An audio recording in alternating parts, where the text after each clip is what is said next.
안녕하세요. 나윤보 목사입니다. 오늘 이 시간에는 우리 앞으로 일주일간 묵상하게 될 소예언서의 말씀인 요나서와 나훔서에 대해서 함께 알아보려고 합니다.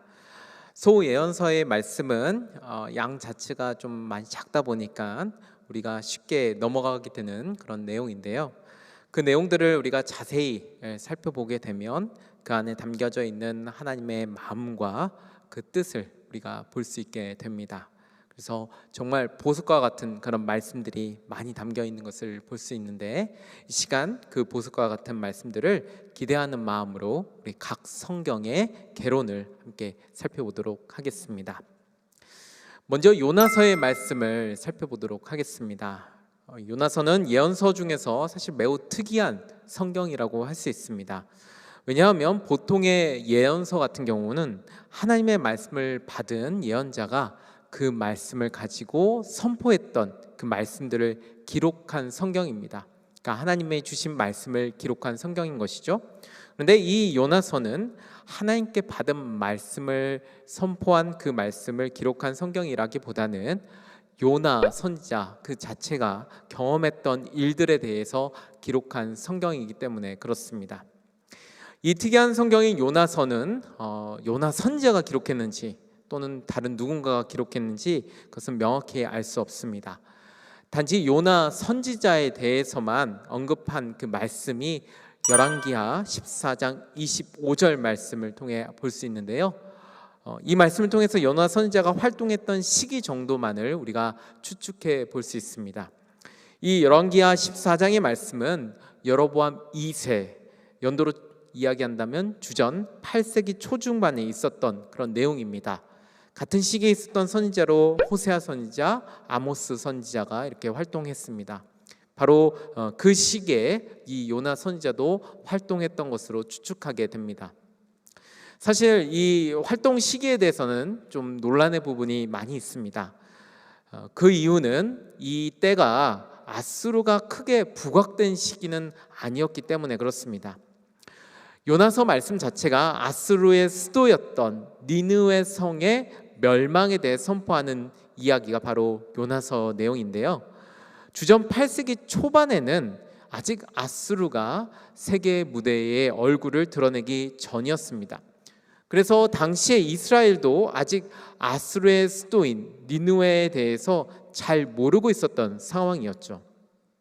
실제 니느웨가 타락의 대명사가 되고 또 이스라엘과 완전한 원수지간이 된 것은 아수르가 주전 722년에 북이스라엘을 멸망시키고 또 주전 701년에 예루살렘을 비롯하여 남유다 왕국까지 거의 전멸시킬 뻔했던 그 사건들을 통해서였습니다. 그러니까 주전 8세기 후반쯤이나 되어서야 아수르에 대해서 부정적인 생각들이 많이 생겨나게 되었던 것이죠. 그래서 이런 이유로 이 열왕기하에 나타나고 있는 요나와 이 요나서에 나타나고 있는 요나가 같은 이름이지만 다른 사람, 즉 동명이인이 아닌가라는 추측을 하는 사람들도 있게 되었습니다. 하지만 이것에 대해서는 명확한 증거 또 명확한 뒷받침할 수 있는 그런 자료들이 없기 때문에 대체적으로는 여로보암 2세 때 활동했던 요나 선지자가 바로 요나서의 인물과 동일한 것으로 그렇게 추측을 하게 되죠. 자, 이제 본격적으로 한번 요나서의 말씀을 한번 살펴보도록 하겠습니다. 요나서는 전체적으로 요나의 첫 번째 행동과 두 번째 행동을 중심으로 기록되어 있습니다. 첫 번째 행동은 1장과 2장의 내용으로 대부분은 바다에서 이루어지게 됩니다. 1장에서 요나는 니느웨로 가라는 하나님의 명령을 무시하고 다시스로 가는 배를 타고 가다 풍랑을 만나게 됩니다. 이 단락에서 저자는 선원들과 요나를 의도적으로 대조시키는 것을 우리가 볼 수 있습니다. 1장 전체적으로 보게 될 때 요나는 매우 둔감한 사람으로 표현하고 있습니다. 반면에 선원들은 풍랑이라는 그 상황에 아주 민첩하게 대응하는 것을 볼 수 있게 되죠. 또한 선원들은 이러한 상황들을 바꾸기 위해 기도하지만 1장에 나타나고 있는 요나는 기도하지 않습니다. 이렇게 기도하지 않는 요나의 모습은 3장에서 니느웨 사람들이 회개 기도를 드리는 모습과도 대조를 이루게 되는 것을 보게 되죠. 흥미로운 점은 1장 14절에서 선원들이 드리는 기도의 내용이 4장 2절부터 3절 말씀에 나타나고 있는 절망 가운데 요나가 기도하는 내용과 정반대를 이루고 있다는 점입니다. 이렇게 요나서에는 요나와 이방인을 대조시키는 것을 볼 수 있는데요, 이렇게 행한 것은 바로 선민 사상에 젖어 있던 이스라엘을 질책하기 위한 목적이 강하다고 할 수 있습니다. 이방인들은 위험한 상황에서 하나님께 기도합니다. 하지만 이스라엘 대표하는 요나는 그렇게 하지 않습니다. 선원들은 요나의 생명을 구하려고 안간힘을 씁니다. 하지만 요나는 니느웨 사람들의 생명에 대해 매우 무관심하죠. 생명을 구원하고 자비를 베푸는 모습이 하나님의 성품이라는 점을 고려해 보았을 때 요나보다 오히려 이방인들이 더 하나님을 닮았다고 할 수 있을 것입니다. 참 이런 점에서 아이러니할 수밖에 없겠죠. 이어서 2장 말씀에 넘어가면 요나가 물고기 뱃속에서 기도하는 모습이 나타납니다. 하지만 여기서도 그의 기도는 자신의 어떤 불순종한 모습에 대해서 회개하는 기도라기보다는 자신의 구원을 예견하고 감사하는 기도로, 그리고 더 나아가 이방인과 달리 자신이 서원한 것을 갚을 수 있다는 자만심에서 나오는 과시적인 기도를 하는 것을 볼 수 있습니다. 환난을 겪고 있는 상황입니다. 하지만 그러면서도 자신의 부족함을 철저히 느끼고 진정으로 회개하기보다는 하나님이 자신을 구원해 주신다며 하나님께 서원을 갚을 수 있다는 자신의 능력을 돋보이게 하는 기도를 하고 있는 것이죠. 이런 사람은 결코 하나님의 사랑을 진정으로 체험할 수 없습니다. 그렇기에 하나님을 향한 진정성 있는 인애를 가지고 또 공의를 행할 수 없을 것입니다. 요나서 앞에 나와 있는 이 소예언서들에 보면 남은 자들, 즉 이 고난 속에서 있다가 그 고난에서 살아남은 자들에 대한 이야기들이 나오는데, 이 남은 자들이 환난을 통과한 후에 진정으로 회개한 자임을 강조하는 내용들이 나옵니다. 그런데 요나는 환난을 통과한 후에도 여전히 하나님께 진정으로 회개하지 않는 모습을 보이고 있습니다. 굉장히 충격적인 모습이라고 할 수 있겠죠. 결국 환난을 통과한다고 해서 모두가 남은 자가 되는 것은 아님을 이 말씀을 통해서 교훈하고 있는 것입니다. 환난을 경험하면서도 자신이 아무것도 아닌 존재임을 철저하게 자각하지 않는다면 그는 결코 하나님의 사랑을 진정으로 체득할 수 없게 되는 것입니다. 다음으로 이제 3장과 4장의 말씀으로 넘어가게 되면 요나의 두 번째 행동이 나타나는 것을 볼 수 있습니다. 먼저 3장 말씀을 보게 되면 물고기 이제 뱃속에서 나온 요나가 두 번째 기회를 얻게 되어서 니느웨로 향하게 되어 그곳에서 하나님의 말씀을 전하게 됩니다. 그때 그가 전했던 메시지의 요점은 이렇습니다. 40일이 지나면 니느웨가 무너진다. 여기서 40이라는 숫자가 특별한데요, 40이라는 숫자는 구약 성경에서 고난의 기간을 상징하며 한 사람이 변화되는 기간을 또한 가리킵니다. 그렇기 때문에 이 40이라는 것에는 니느웨 백성들이 회개하여 심판이 돌이켜질 수 있다는 가능성을 어느 정도 예견하고 있습니다. 그리고 실제로 니느웨 성의 모든 사람들, 왕을 포함한 모든 백성들이 하나님 앞에 회개하게 되고, 그래서 그 예견됐던 것처럼 그 회개가 하나님께서 심판하시려는 그 마음까지도 돌이키게 합니다. 진정한 회개가 이루어지지 않는 요나의 모습과는 대조적이죠. 이 니느웨 성 사람들은 한 문장에 그 회개하라는 외침에 진정으로 회개합니다. 오히려 거꾸로 요나가 회개하고 니느웨 성 사람들은 심판을 받아야 될 것 같은데 그렇지 않는 모습을 보이고 있습니다. 마지막으로 이제 4장으로 넘어가면 요나가 하나님의 심판에 대해 다시 돌이키는 그 모습을 보면서 불평하는 장면의 말씀이 나타납니다. 하나님의 성품을 요나가 몰랐던 것은 아닙니다. 그는 하나님이 자비로우신 분이라는 것을 누구보다도 더 잘 아는 그런 예언자였습니다. 하지만 그 하나님의 성품을 담기를 거부하죠. 그리고 이방인을 위해 하나님으로부터 부여받은 사명을 감당하지 못합니다. 그는 하나님의 자비하심의 그 마음을 가지고 이방인들의 그 멸망을 슬퍼하기보다는 오히려 자신을 시원케 해주었던 그 박넝쿨이 시드는 것을 더 슬퍼하게 됩니다. 요나서의 처음 1장에 보게 되면 니네 사람들의 악독을 표현하기 위해 히브리어로 라라는 그 단어를 사용하게 됩니다.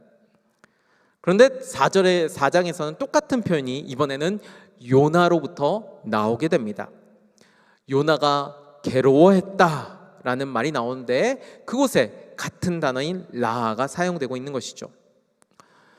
결국 이런 변화는 악이 신분과 민족에 상관없이 하나님의 뜻을 떠난 모습임을 교훈해 주고 있습니다. 단순히 하나님을 배반하고 우상 숭배를 행하는 것뿐만 아니라 하나님을 따른다고 이야기하지만 실제로는 하나님의 뜻을 따르지 않는 것도 악이 될 수 있다는 것을 보여주는 것이죠. 이제 그 악독이 니느웨 사람들의 모습이 아니라 요나의 모습으로 묘사하는 문구로 바뀌어지게 된 것입니다. 결국 이와 같은 변화는 당시 배교하는 이스라엘을 겨냥한 그런 말씀이라고 할 수 있습니다. 이 요나서를 통해서 주시는 메시지가 있는데요. 먼저는 기도입니다. 앞에서 말씀드린 대로 요나는 이방 선원들, 니느웨 사람들과 달리 진실된 기도를 하지 않는 인물로 표현되고 있습니다. 물고기 뱃속에서의 기도는 불순종에 대한 회개의 기도라기보다는 자신을 구원해 주신 하나님께 감사하는 기도였고, 더 나아가 자신의 의를 드러내는 과시적인 기도였습니다. 결국 진짜 기도해야 될 것이 무엇인지 모르는 그런 요나의 모습을 보게 되죠. 요나는 바로 이러한 점을 지적하는 말씀인 것이고, 그래서 문제 해결은 진정한 기도와 진정한 회개에 있음을 저자가 말하려고 했던 것입니다. 두 번째 메시지는 하나님의 자비하심입니다. 요나서에는 하나님의 끝없는 자비하심이 계속 등장하게 됩니다. 기도하지 않고 반항하였던 요나였습니다. 하지만 그 요나를 다시 구하시는 자비하심을 보여줍니다. 또 그렇게 악독하였던 니느웨가 회개하고 다시 하나님 앞에 나왔을 때 그 전에 죄가에 대해서는 다 하나도 묻지 않고 그들을 다시 받아주시는 자비하심을 보여줍니다. 본래 이 소예언서 전체적인 어떤 주제 가운데 하나가 바로 이 하나님의 자비하심인데, 이 요나서에도 그 하나님의 자비하심을 잘 보여주고 있는 것입니다. 마지막으로 주시는 메시지는 모든 만물의 주권자 되시는 하나님을 보게 합니다. 요나가 니느웨 성으로 가기 싫었던 이유는 결국 니느웨가 회개해서 용서받는 것에 대한 두려움 때문이라고 할 수 있겠죠. 그런 요나에게 큰 물고기, 박넝쿨, 벌레 등과 같은 창조물을 이용함을 통해서 하나님이 단순히 이스라엘에게만 국한되어 있는 하나님이 아니라 온 창조 세계의 하나님임을 보여주시게 됩니다. 이스라엘만의 하나님이 아니라 모든 민족, 모든 백성, 모든 자연 만물이 다 하나님의 사랑과 은혜 속에 있으며 하나님의 역사하심 아래 있음을 말하고자 하였던 것이죠. 자, 이렇게 해서 우리 요나서의 말씀을 함께 보았습니다. 요나서를 통해서 여러분들 많은 또 은혜 받으시고 더 깊은 묵상을 해 나가셨으면 좋겠습니다. 자, 이제 다음으로 나훔서에 대해서 우리 함께 보도록 하겠습니다. 이 나훔서는 보통의 예언서와 같이 하나님께서 나훔 선지자에게 주신 말씀을 나훔 선지자가 기록한 말씀입니다. 요나서와의 공통점이 있다면 바로 아수르의 니느웨 성에 대한 심판의 말씀을 담고 있다는 점입니다. 그 전해지는 그 말씀의 대상이 같다고 할 수 있겠죠. 하지만 이렇게 같은 대상이긴 하지만 내용적으로 보았을 때는 요나서와는 정반대의 내용을 담고 있는 것이 바로 이 나훔의 말씀입니다. 자, 먼저 나훔 선지자에 대해서 알아보고자 합니다. 나훔에 대해서는 성경에는 다른 내용은 없습니다. 단지 그의 고향이 엘고스, 이 엘고스는 또 정확한 위치를 현재는 알 수가 없는데 이 엘고스가 그의 고향이었다라는 내용만이 나타나고 있습니다. 나훔이란 이름의 뜻은 동정, 연민, 위로라는 뜻을 가지고 있습니다. 그리고 그 이름 그대로 지금 현재 유다가 겪고 있는 고통스러운 상황 속에 있는데 그 고통스러운 상황 속에서 희망의 힘으로 어려움을 극복해 나갈 수 있도록 유다 백성에게 위로의 말씀을 전해주게 됩니다. 나훔이 활동한 시기는 주전 650년경으로 추정하게 됩니다. 이렇게 추정하게 된 것은 바로 나훔의 그 말씀 속에서 나타나는 몇 가지 증거를 통해서인데요. 그 증거 중에 하나는 나훔 3장 7절 말씀에 보게 되면 주전 612년에 발생한 니느웨 멸망 사건에 대한 예언의 말씀이 나타납니다. 이 사건을 예언하였기 때문에 아마도 이 말씀이 실제로 니느웨 성이 멸망하기 전에 주신 말씀으로 이렇게 추측해 볼 수 있겠죠. 또 하나의 증거는 주전 663년에 아시리아의 왕이었던 아술바니팔이 이집트의 수도였던 노아몬, 테베라고도 이렇게 불리는데요. 그 수도 도시를 약탈한 사건에 대해 나훔 3장 8절에서 11절 말씀에 기록하고 있다는 점입니다. 그러니까 이 말씀은 그 사건이 일어난 이후에 기록된 말씀임을 추측해 볼 수 있는 것입니다. 그러니까 결국 주전 663년부터 612년 그 사이에 이 나훔 선지자가 활동했음을, 그래서 학자들은 대체적으로 주전 650년경에 나훔 선지자가 활동했던 것으로 추측하게 됩니다. 앞에서 이야기했듯이 이 나훔의 말씀은 요나와 같은 대상인 니느웨에게 주신 말씀이라고 했고, 하지만 그 내용이 반대가 된다고 말씀드렸습니다.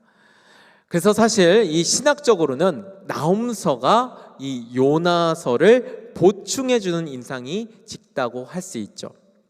왜냐하면 요나서는 하나님의 사랑과 자비와 인애에 초점을 맞추고 있다고 한다면 나훔서는 하나님의 공의와 분노하심을 강조하기 때문에 그렇습니다. 물론 그렇다고 해서 이 나훔서가 하나님의 인애, 하나님의 사랑에 대해서 무관심한 것은 결코 아닙니다. 요나서 마지막인 4장 2절에 보면 노하기를 더디하시는 하나님의 사랑을 언급하고 마치는데, 나훔서의 서두인 1장 3절 말씀에서는 똑같이 노하기를 더디하시는 하나님의 사랑을 다시금 언급하는 것을 볼 수 있습니다. 이런 이유로 신학적으로 나훔서가 요나서를 보충해주는 말씀으로 보게 되는 것이죠. 또 한 가지 연결되는 부분이 있는데 그것은 바로 요나 이름 때문에 그렇습니다. 요나라는 이름의 뜻은 비둘기라는 뜻을 가지고 있습니다. 근데 흥미롭게도 이 단어가 아수르에 대한 심판을 언급하는 나훔 2장 7절에 보면 이 단어가 다시 나타나고 있습니다. 바로 이러한 점을 통해서 요나서와 나훔서가 서로 연결되었다, 또 그렇게 읽도록 유도하고 있다라는 것을 우리가 보게 되는 것입니다. 자, 이제 나훔서를 대략적으로 그 내용을 살펴보도록 하겠습니다. 자, 먼저 1장 1절부터 11절 말씀에 보면 전사 되시는 하나님을 찬양하는 내용이 나타납니다. 하나님을 전사이자 창조자로 묘사하며 전사로서 악한 자를 물리치고 자신을 의뢰한 자는 구원해 주심을 고백하게 됩니다. 창조자이시며 전사자이시기에 악을 행하는 자는 절대 그 심판을 피할 수 없다라고 이야기를 하게 되죠. 사실 요나서에서는 니느웨가 회개하였다고 이야기를 합니다. 그 심판을 그래서 피한 것처럼 이야기를 하고 있죠. 그런데 이 나훔서에서는 갑자기 또 심판하게 되었다, 심판이 임하게 되었다, 이런 말씀이 나옵니다. 그래서 서로 이렇게 맞지 않는 내용인 것처럼 느껴질 수 있는데요, 이것은 니느웨가 시간이 지남에 따라서 이 지속적인 회개의 마음, 겸손의 마음, 그것으로부터 벗어나게 되었다는 것을, 그리하여서 결국 그들이 점점 하는 그 회개의 모든 것이 형식적으로 변하게 되어서 심판을 받게 되었다라는 것을 추측해 보게 합니다. 물론 이 부분에 하나님의 노하심에 대한 내용만이 나타나는 것은 아닙니다. 1장 3절과 5절, 12절에는 계속해서 하나님의 인애를 언급하고 있습니다. 결국 그 인애하심에도 불구하고 그들이 그렇게 심판받을 수밖에 없었다는 것은 그만큼 그들의 악함, 또 그들의 거짓된 회개의 모습이 얼마나 컸는지를 알 수 있게 하죠. 다음으로 1장 12절부터 15절 말씀에서는 아수르를 심판하신 하나님이 자신의 백성들은 구원하실 것임을 말씀하게 됩니다. 아수르를 멸망시켜서 유다의 그 멍에를 깨트려 버릴 것이다 라고 말씀하게 되죠. 나훔서는 아수르의 멸망이 유다에게는 기쁜 소식이 되기 때문에 그 소식을 듣고 화평을 전한 자의 발을 언급하게 됩니다. 더 나아가서 이 아수르의 멸망은 열국을 향한 하나님의 심판이 시작되었음을 의미합니다. 그래서 결국 종말에 있을 하나님의 나라의 완성을 위해 역사의 그 수레바퀴가 본격적으로 움직이고 있음을 알리는 이정표의 기능도 하게 되는 것이죠. 종말에 하나님의 나라를 세우기 위해 기존의 어떤 창조 질서들은 다 무너뜨리고 새로운 창조 질서를 세우게 된다는 그 신호탄의 의미가 담겨져 있는 것입니다. 다음으로 2장으로 넘어가게 되면 니느웨 멸망에 대한 묵시와 사자 비유가 나타나는 것을 볼 수 있습니다. 아수르 수도였던 니느웨가 황폐해질 것을 예언하게 됩니다. 그리고 그 멸망이 오히려 이스라엘에게는 영광의 회복으로 이어지게 됨을 설명하게 되죠. 실제 니느웨는 주전 612년에 바벨론에게 멸망당하게 됩니다. 자, 그러면서 이제 13절에 가서 하나님이 아수르의 그 젊은 사자들을 칼로 멸하실 것이다 라고 말씀합니다. 여기서 아수르를 사자로 비유하고 있는데요. 하지만 이런 사자와 같았던 아수르도 하나님의 심판을 피할 수 없음을 분명하게 말씀합니다. 사자와 같은 아수르였지만 하나님 앞에서는 오히려 순한 양처럼 힘을 쓸 수 없는 존재가 되어서 결국 하나님의 백성들인 남은 자들을 괴롭히지 못하게 될 것임을 말씀하게 되는 것이죠. 다음으로 이제 3장으로 넘어가게 되면 먼저 7절과 1절부터 7절 말씀에는 니느웨를 향한 화에 대한 내용들이 나타납니다. 특별히 4절 말씀에 보면 아수르가 음녀와 술사로 비유되는 것을 볼 수 있습니다. 음녀는 타인에게 정을 주어 부당한 돈을 갈취하는 자로서 결국 아수르가 그와 같이 주변국들로부터 부당하게 세금을 걷어들여 괴롭혔음을 나타내게 됩니다. 또한 영적인 의미에서 하나님을 배반하고 우상 숭배를 조장했던 의미도 있게 되죠. 아수르가 그렇게 하나님을 배반하도록 그들을 이끌어갔음을 말씀하고 있는 것입니다. 또 술사로도 표현되고 있는데요, 당시 아수르가 마술에 또 깊이 빠져 있는 상황이었습니다. 바로 그 상황을 반영하고 있는 것이죠. 결국 음녀와 술사라는 표현이 하나님의 공의의 정면으로 대항하는 대적의 표본이 되었던 것입니다. 8절부터 13절에 나타난 내용에서는 노아몬과 니느웨를 비유하고 있습니다. 노아몬은 앞에서 말씀드린 대로 애굽의 수도였습니다. 그런데 주전 663년에 아수르에 의해 멸망을 당하게 되죠. 바로 그들이 그렇게 멸망당했던 것처럼 너희 수도 니느웨도, 아수르의 수도 니느웨도 그렇게 멸망당하실 것임을 말씀하고 있는 것입니다. 이렇게 비교하게 되었던 것은 이 노아몬이라는 도시가 그렇게 약한 도시가 아니었기 때문에 그렇습니다. 수로 시스템도 잘 갖춰져 있고 강력한 방어벽도 구축되어 있었습니다. 하지만 결국 멸망당하게 되었죠. 마찬가지로 니느웨 성도 사실상 방어력이 강하고 튼튼한 그런 도시였습니다. 하지만 하나님의 심판으로 말미암아 그 도시도 멸망당할 수밖에 없음을 이야기하게 되는 것입니다. 마지막 부분이었던 14절부터 19절 말씀은 하나님께서 니느웨를 불로 멸망시키실 것임을 이야기를 하게 됩니다. 여기서 불로 심판하시는 하나님에 대한 모습은 이미 앞부분인 1장 6절 말씀에서 언급했던 내용인데요, 결국 그렇게 하나님의 진노의 결과가 이처럼 하나님의 심판으로 이어지게 됨을 이야기하는 것입니다. 악인들에 대한 하나님의 철저한 심판, 그리고 그에 따른 애가로서 전체 말씀이 맞춰지게 되죠. 이 나훔서에 나타나는 메시지를 보게 되면요, 가장 두드러지는 부분은 바로 하나님의 분노라고 할 수 있습니다. 하나님의 분노는 불의를 행한 자들을 향한 심판으로서 본래는 그 분노 자체가 초점은 아닙니다. 그보다는 하나님의 나라를 세우기 위한 도구로서 그것을 사용하고 있는 것이죠. 불의한 자들을 심판함으로 그들에게 억압받는 자를 구원하시겠다는 뜻이 담겨져 있는 것입니다. 이를 더욱 분명하게 하는 것이 바로 1장에 하나님의 인애에 대한 반복적인 내용들이 나타나는 것을 볼 수 있다는 점입니다. 그냥 충동적으로 그렇게 분노하시는 것이 아니라 사랑을 베풀기 위한 수단으로 악을 징벌하시겠다라는 뜻이 담겨져 있는 것입니다. 두 번째 메시지는 죄의 분명한 청산이 이루어져야 한다는 점입니다.